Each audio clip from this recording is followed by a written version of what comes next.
이강인 선수가 파리 생제르맹 이적이 거의 확정 직전에 있는데 파리 생제르맹으로 가자마자 엄청난 경쟁자가 올 가능성도 생겼습니다. 지금 파브리스 호킨스 요 기자는 프랑스의 RMC 스포르트에 매우 유력한 공신력이 높은 기자거든요.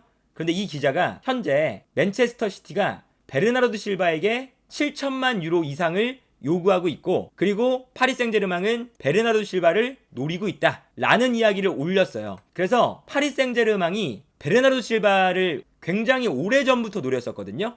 그래서 이번 시즌에 원래 이 파리 생제르맹 팬들은 공격형 미드필더 자리에 이강인 선수가 아니라 베르나르도 실바가 올 줄 알고 있었어요. 베르나르도 실바가 지난 시즌부터 뭐 바르셀로나로 간다 등등 여러 이야기가 있었거든요. 그래서 지금 이적 소식이 꽤나 나오던 상황이었는데 이강인 선수가 왔으니까 사실은 베르나르도 실바의 영입은 이제 진행을 하지 않는 것이 아니냐 라는 예측들이 많았었는데 계속 얘기가 지금 나오고 있습니다. 심지어는 이 르키프에서 어떤 이야기까지 했냐면 파리 생제르맹이 베르나르도 실바를 영입하기 위해서 베라티를 포함시킨 제안을 보냈다. 다만 이 제안은 아직까지 성공하지 못했다 라는 기사도 나왔어요. 그러니까 파리 생제르맹도 어쨌든 이번 시즌에 영입을 꽤나 지금 해야 되는 상황이기 때문에 FFP를 고려를 해야 되거든요. 그러다 보니까 베라티를 넘겨주는 대신에 베르나르도 실바를 데려오는 그러한 형태도 제안을 했었다. 이런 이야기도 지금 나오고 있는 상태라서 어쨌든 파리 생제르맹이 베르나르도 실바의 영입을 원하는 것은 사실처럼 보입니다. 매우 공신력이 높은 사실로 보입니다. 그리고 풋볼 메르카토의 기사인데 베르나르도 실바가 현재 파리 생제르맹과 개인 합의에는 도달했다. 이런 이야기까지 지금 나오고 있어요. 그래서 파리 생제르맹의 의사에 따라서 맨시티와 어떻게 합의를 하느냐에 따라서 베르나르도 실바의 이적이 확정될 가능성이 높다. 이런 이야기가 나오고 있습니다. 그러니까 베르나르도 실바에 대한 관심이 정말 구체적으로 나오고 있어서 지금 개인 합의 썰까지 나오고 있거든요. 근데 이러면 만약에 베르나르도 실바가 파리 생제르맹으로 오면 이강인 선수의 위치는 약간 애매해지는 게 없지 않아 있습니다.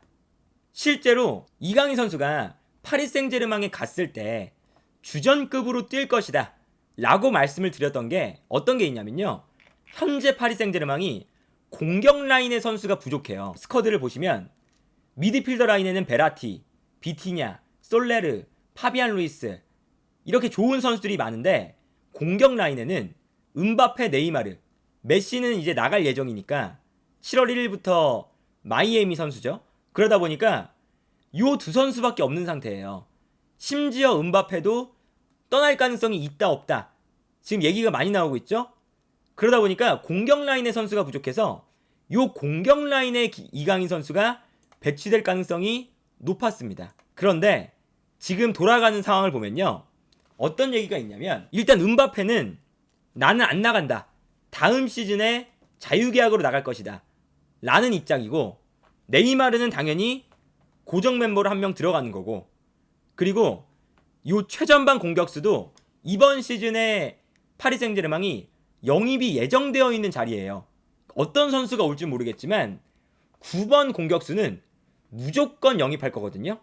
그래서 이 9번 공격수도 그냥 뭐 백업 공격수가 아니라 주전급 공격수를 노릴 겁니다. 그래서 지금 뭐 케인이라던가 오시맨이라던가 핫한 선수의 이름이 다 나오고 있어요. 그래서 9번 공격수 자리에도 누군가는 영입이 될 거예요. 그러면 이강인 선수가 들어가는 자리는 만약에 이 4-2-3-1 전형을 쓴다고 했을 때 중앙 미드필더 자리는 아니고요, 당연히 오른쪽 측면 공격수 자리거든요. 그러니까 음바페도 있고 네이마르도 있고 9번 공격수도 있고 하면은 4-2-3-1 전형을 쓸 수밖에 없는 상태가 또 될 수 있어요.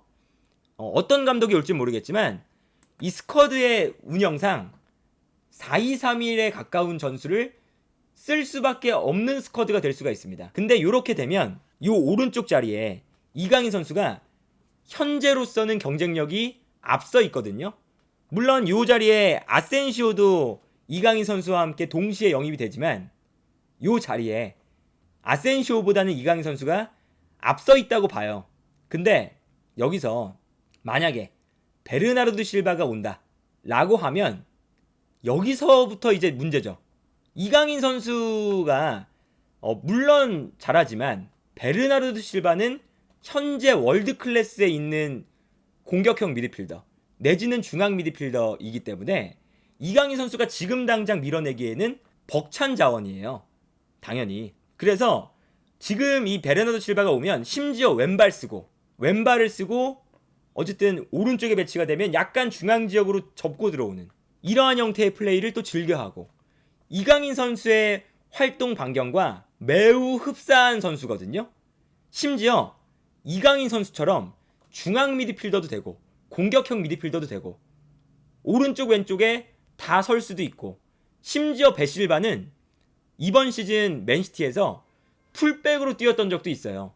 전술 이해도가 엄청 높고 열심히 뛰고 그러니까 지금 현 상태만 보면 이강인 선수보다 약간 모든 면에서 상위 호환에 있는 선수다 라고 볼 수가 있거든요. 킥 능력만 빼면. 그러다 보니까 만약에 베실바가 오면 이강인 선수의 주전 경쟁이 당연히 어려워질 수밖에 없다. 근데 이제 여기서 우리가 생각해봐야 되는 게 또 있습니다. 아무래도 지금 파리 생제르맹은 좌우 풀백이 어마어마하게 공격적인 선수들이에요. 그래서 다음 시즌에 파리 생제르맹이 이 4백이 아니라 3백을 쓸 수도 있거든요. 그래서 3백을 쓴다면 음바페와 네이마르를 투톱으로 두고 중원에 3명의 선수를 배치할 수도 있어요. 이렇게. 그래서 멘데스와 하키미를 공격적으로 올리는 공격적인 능력을 극대화시키는 전술을 쓸 수도 있거든요. 실제로 갈티에 감독이 이번 시즌에 저런 전술을 쓰기도 했습니다. 근데 여기서 중요한 건 이강인 선수가 여기서 뛰려면 요 두 자리에서 뛰어야 되잖아요. 역삼각형 미드필더 라인에서. 요 자리는 베라티의 자리고 요 앞쪽 자리에서 뛸 텐데 그러면 만약에 베실바가 온다. 한 자리는 당연히 베실바입니다. 그렇게 생각하면 요 역삼각형 미드필더 라인에서 당연히 한 자리는 베라티, 또 다른 한 자리는 베르나르도 실바 가져가겠죠. 그러면 요 나머지 한 자리에 이강인, 솔레르, 파비안 루이스 그리고 우가르테 심지어 우가르테도 영입이 됐잖아요. 우가르테도 있고요. 비티냐도 있습니다. 그래서 일단 아까 말씀드린 것처럼 중앙 미드필더가 많아요. 만약에 베실바까지 온다면 역삼각형 미드필더 라인을 쓴다고 해도 요 한 자리에서 이강인 선수가 매우 치열한 경쟁을 펼쳐야 될 가능성이 높습니다. 그러니까 어쨌든 요 베실바가 안 온다면 이강인 선수가 오른쪽 측면 공격수든 중앙 미드필더든 뛸 수 있는 자리를 가져갈 수가 있거든요. 그런데 어쨌든 베실바라는 매우 큰 존재가 온다면 이강인 선수에게는 주전 경쟁의 측면에서는 그렇게 좋은 소식은 아니다 라고 볼 수가 있겠고요. 물론 사실은 파리 생제르맹 정도 되는 클럽에 온다면 이강인 선수가 이 정도 경쟁은 감수하고 선택을 했을 거예요. 당연하게도 뭐 파리 생제르맹은 그냥 애매한 선수를 영입하는 구단이 아니거든요. 당연히 뭐 좋은 선수들만 영입하는 팀이고 그런 재정적인 능력을 가지고 있고 당연히 스타 선수만 모으는 팀이잖아요. 당장 지난 시즌에는 네이마르, 메시, 음바페 이 3톱이었고요. 그래서 모든 포지션에 월드 클래스에 준하는 선수들을 영입하고 싶어 합니다. 그래서 이강인 선수도 그것을 몰랐을 리는 없고요.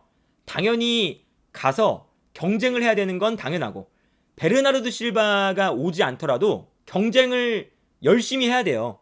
베실바가 오지 않다고 하더라도. 그렇기 때문에 이강인 선수가 파리 생제르맹으로 가서 만약에 베실바가 온다면 더욱더 이제 혹독한 주전 경쟁을 해야 되는 건 사실이고 그리고 이강인 선수가 베실바가 오지 않더라도 주전 경쟁은 당연히 해야 되는 거고 그러다 보니까 이제 B클럽에서 이강인 선수가 어떤 모습을 보여줄지 그리고 주전 경쟁에서 살아남는 것을 보여주면서 자신을 증명해내면 되는 거거든요. 이제 그렇게 생각하시면 되고 다만 이강인 선수의 이 독보적인 장점이 있습니다. 중앙 미드필더도 되고요. 왼쪽 오른쪽 측면 공격수도 되고요. 심지어는 세컨드 스트라이커도 돼요. 그래서 이강인 선수가 어떤 위치에서든 나올 수가 있습니다. 그러다 보니까 이게 어쨌든 경쟁은 지금 당연히 이 스쿼드 내에서 좋은 선수들이 지금 많은 상태이긴 하지만 이강인 선수가 뛸 수 있는 위치가 많아요. 실제로 이강인 선수가 그런 능력이 지금 되는 모습을 보여주고 왔죠. 애초에. 그러니까 뭐 예를 들면 만약에 4-2-3-1 전형이라 생각한다 라고 하면 9번 공격수가 만약에 안 오고 음바페가 최전방에 나온다. 그러면 이강인 선수가 왼쪽에도 뛸 수가 있는 거고요. 만약에 네이마르가 부상을 당한다 라고 하면 요 가운데서도 뛸 수가 있고요. 베실바가 안 나온다 라는 날에는 오른쪽에서도 뛸 수가 있어요. 요 세 자리에서 다 뛸 수가 있는 선수가 이강인이고, 그리고 뭐 4-3-3을 쓴다 라고 했을 때도 당연히 중앙 미드필더 두 자리, 오른쪽 왼쪽 측면 공격수 두 자리, 요 네 자리에서 다 뛸 수 있는 선수가 이강인입니다. 그러다 보니까 이제 어떤 선수가 뭐 부상을 당할지, 시즌 중에 부진할지 이런 것을 모르기 때문에 이강인의 좋은 점은 어떤 위치에서든 뛰어도 자신의 이 플레이에 대한 퀄리티가 내려가질 않아요. 되게 균일합니다. 그러니까 이렇게 다양한 역할과 다양한 포지션을 소화하는 선수들은 어떤 위치에서는 잘하고 어떤 위치에서는 이 위치보다는 약간 못하고 이런 게 있거든요. 그런데 이강인 선수는 어떤 위치에서든 좋은 퀄리티를 보여주는 선수. 그러니까 마요르카에서 이미 그러한 역할을 했기 때문에 파리 생제르맹에서도 주전 경쟁을 이겨낼 수 있는 포인트 중에 하나가 될 수가 있는 거죠.